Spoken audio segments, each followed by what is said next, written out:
Ассалаумағалейкум ағайын.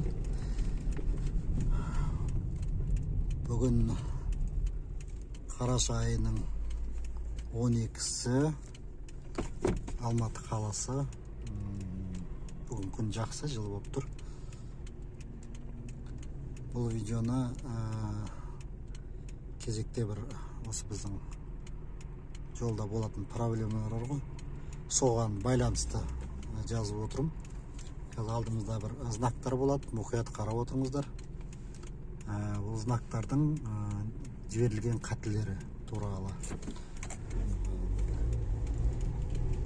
Бұл жол негізі өте тар жол, содан кейін үлкен бұрылыстар көп. Бұрылыстар көп болғанымен ол жерлерде ескерту белгілері қойылу керек. Жүргізушіге ескерту керек. Мына жерде мынандай қауіпті жағдайлар бар деген сөз ғой енді. Бірақ кейбір осы мысалы мына жерде ешқандай белгі жоқ. Жүргізушілер шат-сат бұл деген солға бұрылыс па, или тіке жол ма деп түсінеді да, негізі бұны біз тіке жол деп түсінеміз. Бұл Кеңес Арқан көшесі, көріңіз ғой, оңға бұрылып баратыр деген сияқты. Бұндай жерде поворот жағудың керегі жоқ, жағудың керегі жоқ. Мына жерде знак көріпсіз, балалар 100 метр бойы 40-пен ғана жүріңіз деген сөз. Яғни мына жерде переход бар, қауіпті бұрылыс бар.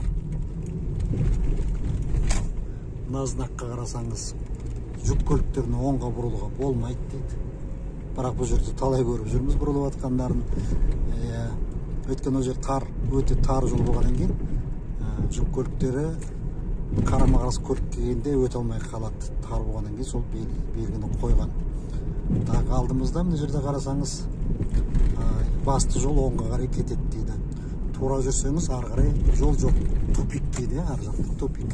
Бара беруге болады тупикке, бірақ мына көлік маған жол беру керек, бірақ енді жүрісіне қарағанда жол бергісі келмеген сияқты. Мына жерде көріңіз, қауіпті бұрылыс дейді. Дұрыс қойылған, 50 метрден кейін мінекей қауіпті бұрылыс. Бұнда жерде поворот жау керегі жоқ, жаңа тағы айттық. Мына жерді көріңіз, мінекей мына үлкен апамыз кетіп бара жатыр. Жол өте тар, сондықтан кішкене сәл торымызды басып өтіп жатырмыз. Біздің енді көп адамдар осы торымыз басу жағын білмейтін сияқты. Газ басады, сигнал береді. Мына жерде үлек ашық жатыр, байқасаңыз. Мына жерде бір үлек ашық жатыр. Байқамаса, енді мына знакқа қараңыздаршы.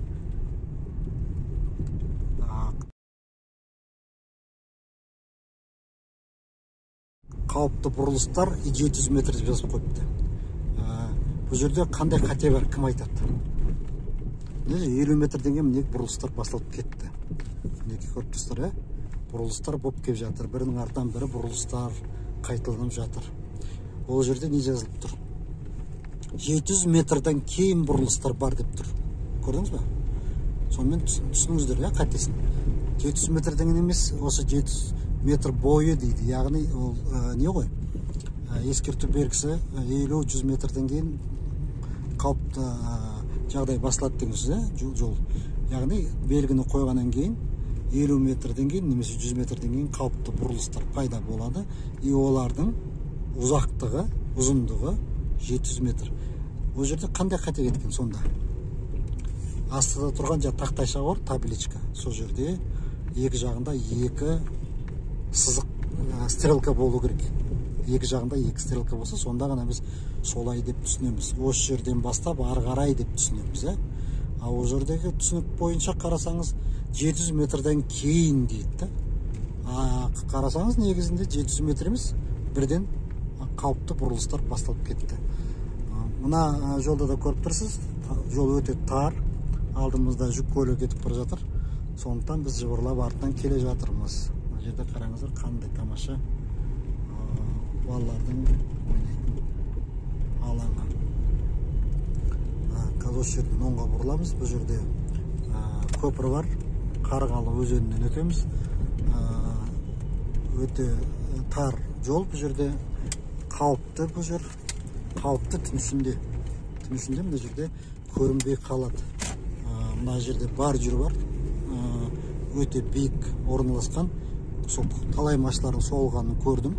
Сол бар жерге, өйткені қарама қарсы келе жатқан көліктің фарынан көзде шағылсады да ана бар жерді көрмей қалады. Сондай бір қауіптер бар. Мына жолдарды көріп тұрсыздар, екі жеңіл машина әрең сыйып жатыр. Жүк көліктер жүрсе бұл жерде тоқтап қалады, өте алмай қалады.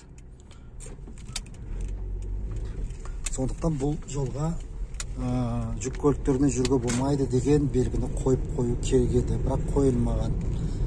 Андасында жүреді, жүк көліктері осы жерге келгенде қысылысып қалады. Осындай халық. Енді қараңыз, мына жерден Алматының төбесін қараңыздар. Қап-қара. Негізі біз қазір өте жоғары көтеріліп кеткенбіз. Осы жерден Алматы төбесі көрініп тұру керек. Пандемия кезінде тамаша көрініп тұрса, қараңыз, қап-қара түтін, масқара, иә. Осын біз жұтып жүрміз. Денсаулыққа қандай зиян келіп жатыр. Сондықтан бұл Алматы қаласын тазарту керек деп біз айтамыз, бірақ ешкім өзінің жаңағы несін үлесін қосқысы келмейді. Мысалы, сіздер көлік жүргізсеңіздер, газды көп баса бермеңіздер, иә? Соны көп тоқтай бермеуге де тырысыңыздар. Ол үшін әрине біздің жолдан өтетін жаяу адамдарда оған үлес қосу керек. Бет-әлпет машинаны тоқтата бермеу керек. Жиналып бірақ өткен дұрыс, иә? Ал осы жерден қазір біз оңға қарай, солға қарай кеттік. Осы мен видеоны тоқтатайын. Қош сау болып тұрыңыздар, комментарий жазыңыздар, сіздерді тыңдайық. Сау болып тұрыңыздар.